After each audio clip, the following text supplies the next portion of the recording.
అందరికీ నమస్కారం అండి. మీ అందరిని ఇక్కడ కూర్చోబెట్టాం భోజనాలకి. కొద్దిగా విచిత్రంగానే ఉంటుంది కదా హాస్పిటల్స్లో భోజనాలు పెట్టడం ఏంటని. ఎక్కడ మీరు చూసుండరు, ప్రైవేట్ హాస్పిటల్స్లో ఎక్కడా కూడా చూసుండరు. ఈవెన్ గవర్నమెంట్ హాస్పిటల్లో కూడా ఓపీ పేషెంట్లకి ఎక్కడా భోజనం పెట్టరు. నిత్య అన్న ప్రసాద వితరణ అనే కార్యక్రమం కింద గత 4 నెలలుగా ఈ భోజన కార్యక్రమాన్ని మేము ఇక్కడ పెడుతున్నాం. ఇక్కడ మీకు గుర్తించాల్సింది ఏంటంటే, మీరు అందరూ పిల్లల గురించి వచ్చారు చాలా దూరాల నుంచి. మరి తినక ఉంటారు. ఆ టైంకి భోజనం టైంకి ఆకలి వేసినప్పుడు బయటికి పంపిస్తే దగ్గరలో హోటల్స్ లేక ఇబ్బంది పడుతున్నారు చాలామంది. మరి ఇక్కడ కూడా హోటల్స్ దొరికినా కూడా ఈ బడ్డీల దగ్గర అవి ఇవి తిని ఆరోగ్యం పాడు చేసుకుంటున్నారు. అందుకనే మనం కూడా ఏం చేశాము, బయట నుంచి వచ్చిన వాళ్ళకి ఇక్కడ భోజనం తెప్పించి పెడితే బాగుంటుంది అని మేడం గారు ఆలోచన చేశారు. అది ఎలాగంటే, ఎక్కడైనా సరే మరి కడుపుతో ఆకలి అనేది ఉన్న వాళ్ళకి ఇబ్బంది కలుగుతుంది. తప్పనిసరిగా మధ్యాహ్నం భోజనం చేయాల్సిందే. ఆ భోజనం కార్యక్రమాన్ని బయట ఇబ్బంది పెట్టకుండా మీకు ఇక్కడే పెడితే బాగుంటుందని మరి మన మేడం పావని మేడం గారు ఈ ఐడియా ఇచ్చారు. సో ఆ ఐడియాని బట్టి ఇట్లా చేస్తున్నాం. మేము చాలా సేవా కార్యక్రమాలు చేసేవాళ్ళం లయన్స్ క్లబ్ ద్వారా. లయన్స్ క్లబ్లో నేను రీజనల్ చైర్మన్గా ఉన్నా, కృష్ణా ఎన్టీఆర్ డిస్ట్రిక్ట్ రెండింటికి. మేడం గారు జోన్ చైర్మన్గా ఉన్నారు విజయవాడ రీజియన్కి. సో ఇలా మేము ఎన్నో అన్నదాన కార్యక్రమాలు కానీ పిల్లలు లేని మరి మీకు కూడా పెడితే బాగుంటుంది అనే ఆలోచన చేసాం. కాబట్టి అన్నదానం అనే మాట కన్నా అన్న ప్రసాదం అంటే బాగుంటుంది. ఎందుకంటే మీరందరూ బిడ్డల కోసం ఏ గుడికి, చర్చికి, మసీదుకి వెళ్ళినప్పుడు అక్కడ కూడా ప్రసాదం తీసుకుని ఉంటారు. అదేవిధంగా ఇక్కడికి వచ్చారు, ఇది కూడా ఒక దేవాలయంలాగా, చర్చిలాగా, మసీదులాగా భావించి బిడ్డను పొందడానికి భగవంతుడు చూపించిన దారిగా భావించి అలా యూట్యూబ్లో కానీ స్నేహితులు బంధువులు చెప్తే ఇక్కడికి వచ్చారు. అందువల్ల మీకు కూడా ప్రసాదం అందాలి అనే ఆలోచనతో ఈ ఆహారంని మనం అందిస్తున్నాం. ముఖ్యంగా మీరు గుర్తుపెట్టుకోవాల్సింది అంటే, ఈ ఫోటోలు ఏంటి, వీడియోలు ఏంటి అని కంగారు పడద్దు. ఏదో ప్రచారం కోసం చేస్తున్నారేమో అని కూడా అనుకోవద్దు. ఎందుకనంటే ఇది 500 రూపాయల ఫీజు మంది, అది కూడా పిల్లలు పుట్టే వరకు సంవత్సరానికి ఫీజు. బయట 3 లక్షలు 2 లక్షలు తీసుకునే వాళ్ళు ఉన్నారు నెలకే. మరి మనం 500 ఫీజు తీసుకుంటున్నాం. మనం 4 నెలల నుంచి నిరంతరము మన దగ్గరికి వచ్చే పేషెంట్లందరికీ భోజనం పెట్టుకోగలుగుతున్నాం. మరి 3 లక్షలు తీసుకునే వాళ్ళు నెలకి ఇంకా ఈజీగా పెట్టచ్చు మనకన్నా. మరి పెట్టలేకపోవడానికి కారణం ఏంటి? పెట్టలేకపోవడానికి కారణం వాళ్ళకి ఐడియా వచ్చి ఉండకపోవచ్చు. నా శ్రీమతి మరి నాకు ఒక ఆలోచన ఇచ్చింది.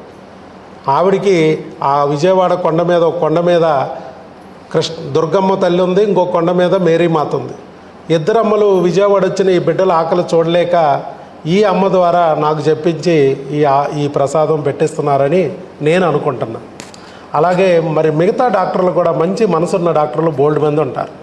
వాళ్ళు కూడా ఈ వీడియో చూసో లేదా ఒక ఫోటో చూసో వాళ్ళలో కూడా మార్పు వచ్చి వాళ్ళు పెట్టుకుంటే వాళ్ళ దగ్గరికి వచ్చిన వాళ్ళకి మీకు ఎంతో ఇబ్బంది తగ్గుద్ది.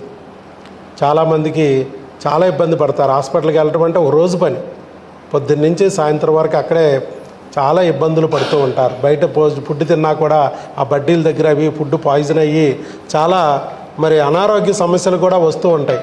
ఇవన్నిటికీ మార్గంగా మరి మనం ఈ ఆహారాన్ని పెడుతుంటే చాలా ఇబ్బందులు తొలగినాయి.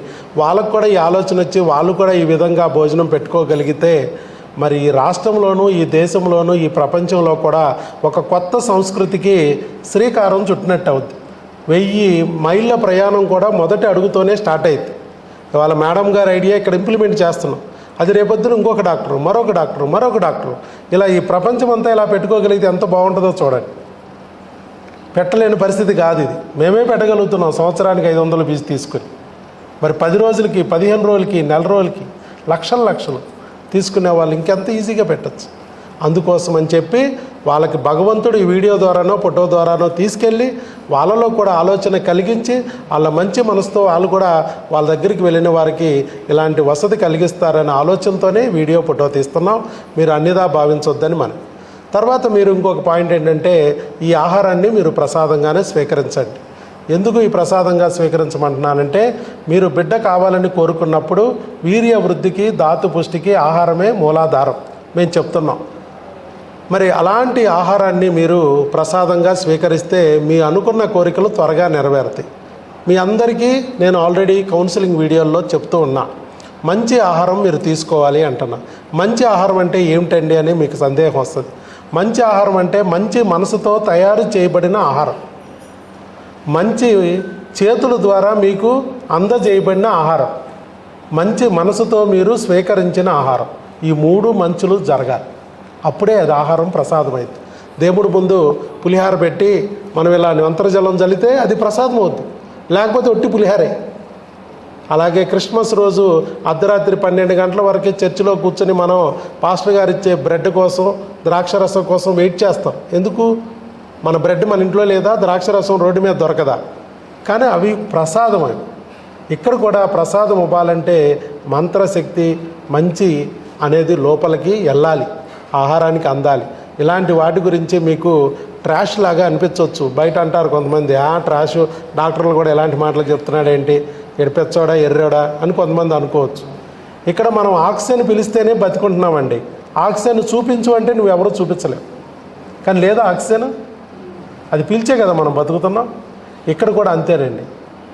నువ్వు తినేటప్పుడు మీ అమ్మ ఆహారం ఎందుకు అంత శక్తిని ఇస్తుంది, నీ భార్య వండిన ఆహారం ఎందుకు అంత శక్తిని ఇస్తుంది, రోడ్డు మీద హోటల్లో ఆహారం ఎందుకు అంత మేలు చేయదు అంటే కారణం ఏంటంటే హోటల్ ఫుడ్ మంచిది కాదని మీరే అంటారు. ఎందుకు మంచిది కాదు? హోమ్ ఫుడ్ మంచిదని మీరే అంటారు. ఎందుకు మంచిది?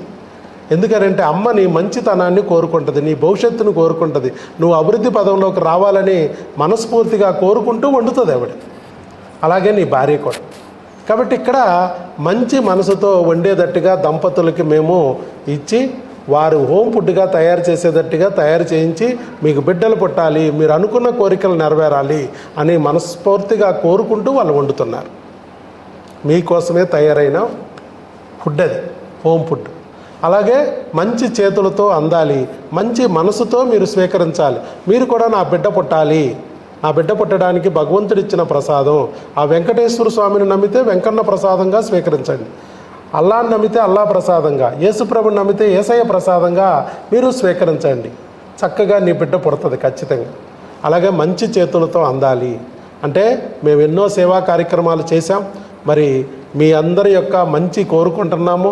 అందువల్లే మంచి మనసుతో మీ అందరి కోరికలు నెరవేరాలి. అతి తొందరలోనే ఒక బిడ్డని కని మీరు మాతృదేవతలు పితృదేవతలు అవ్వాలి. అలాంటి కాబోయే దేవులనే భగవంతుడు మా ఇంటికి అతిథులుగా పంపించాడు, భోజనం పెట్టుకునే అదృష్టం కలిగించాడని మేము నిరంతరం ఇలాగా నిత్య అన్నప్రసాద వితరణ కార్యక్రమం కింద గత 4 నెలల నుంచి కొనసాగిస్తున్నాం. ఇది మా తదనంతరం మా పిల్లలు కూడా కొనసాగించమని, అమ్మాయి కూడా డాక్టర్ అయింది, అమ్మాయి నుంచి కూడా మాట తీసుకుంది మేడం. ఎన్ని లక్షలైనా ఇది కొనసాగించాలి అనే ఒక ఆలోచన చేస్తూ మంచిగా మేము థింక్ చేశాం. కాబట్టి మా చేతుల ద్వారా మీకు మంచి జరగాలని కోరుకుంటూ ఈ ఆహారాన్ని ఒక ప్రసాదం కింద మీకు అందిస్తున్నాం. అతి తొందరలో మీరు చక్కగా ఆ అనుకున్న మీ కోరికను నెరవేర్చుకుని మంచి బిడ్డను పొందాలని మనస్ఫూర్తిగా కోరుకుంటున్నాం. అసలు ఇలాంటి గొప్ప ఐడియా ఇచ్చిన మరి మన పావని మేడం గారు, వంటలక్క, ఆవిడ వంటలక్క, నేను మీ డాక్టర్ బాబు, కార్తీక దీపం సీరియల్ అని చెప్పాను. మరి మన వంటలక్క గారి వీడియోలన్నీ ఎక్కటి హబ్బులో ఉన్నాయి, 500 వీడియోలు. వంటలక్క మామూలు వంటలక్క కాదు ఈవిడ. బయటికి వెళ్ళి తన పని మానుకుని కొంత పని చేసి మీ అందరికీ వీడియోలు పెట్టింది. ఎక్కడ రాని వాళ్ళు నేర్చుకుంటారు, చక్కగా వండుకుని తింటారు అనే ఉద్దేశంతో. అలాగే మరి లయన్స్ క్లబ్ ద్వారా చాలామందికి అన్నదాన కార్యక్రమాలు చేశారు. అలాగే కాళ్ళు లేని వాళ్ళకి కృత్రిమ కాళ్ళు అందించారు. అట్లాగే స్కూల్ పిల్లలకు వెళ్ళే వాళ్ళకి సైకిళ్ళు అందించారు. మరి కాలేజీ పిల్లలకి ఫీజు కట్టుకోలేని వాళ్ళకి ఫీజులు అందించారు. ఇలా ఎన్నో సేవా కార్యక్రమాలు. డయాబెటిక్ క్యాంపు ఇప్పుడు కూడా మాకు అవనగడ్డలో ఇప్పుడు నాగాలంక స్కూల్లో ఐ స్క్రీనింగ్ క్యాంపు జరుగుతుంది. మిమ్మల్ని వదిలేసి మేము వెళ్ళలేక అక్కడ వేరే వాళ్ళ ద్వారా కార్యక్రమం నడిచేటట్టు మేము చేస్తున్నాం. ఈరోజు కూడా ఐ స్క్రీనింగ్ క్యాంపు అవనిగడ్డ మరి విజయవాడ అభయ అనే 2 క్లబ్బుల ద్వారా, మేడం గారి జోన్లోనే ఉన్న 2 క్లబ్బుల ద్వారా ఇవాళ నాగాలంక అవనిగడ్డలో ఐ స్క్రీనింగ్ క్యాంపు ద్వారా కొన్ని వేల మంది పిల్లలకి కంటి పరీక్షలు చేసి ఉచితంగా కళ్ళజోడులు అందించే కార్యక్రమం అక్కడ జరుగుతూ ఉంది ఇప్పుడు ప్రస్తుతం. ఇలా ఎన్నో సేవా కార్యక్రమాలు చేస్తున్న వ్యక్తి.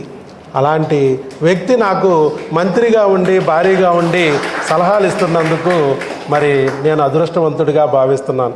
ఎవరైనా ₹1 ఖర్చు పెడుతుంటే, మొగుడు ఖర్చు పెడుతుంటే భార్యలు వెనక లాగేస్తారు.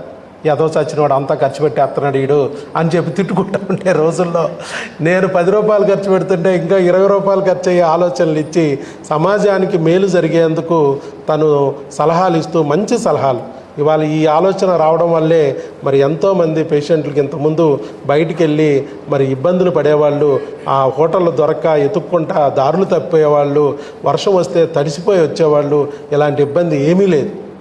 అలాంటి బాధ లేకోకుండా మంచి కొత్త ఆలోచన ప్రపంచంలో ఇంతవరకు ఎవరికీ రాని ఆలోచన ఇచ్చిన మరి మన పావని మేడం గారి ఆశీస్సులు కూడా మరి అందిస్తారని కోరుకుంటూ ఆవిడకి అందిస్తున్న మైక్. అందరికీ ఆల్ ది బెస్ట్ అండి. అతి త్వరలో మీ అందరూ అమ్మా నాన్న అవ్వాలని కోరుకుంటున్నాను. ఈరోజు నుంచి పాజిటివ్గా థింక్ చేయండి, త్వరలో పాజిటివ్ రిజల్ట్ చూస్తారు. Thank you so much. మీరు ఆకలితో ఉన్నారని త్వరగా ముగించారు మేడం, నాలాగా స్పీచ్ తీయకోకుండా. ఓకే, ఆల్ ది బెస్ట్ అండి. చక్కగా ఈ ప్రసాదాన్ని భగవంతుడి ప్రసాదంగా స్వీకరించి మీ పండంటి బిడ్డని లేదా మీరు అనుకున్న కోరికల్ని అతి తొందరలో నెరవేరారని కోరుకుంటున్నాం, మనస్ఫూర్తిగా కోరుకుంటున్నాం. Thank you.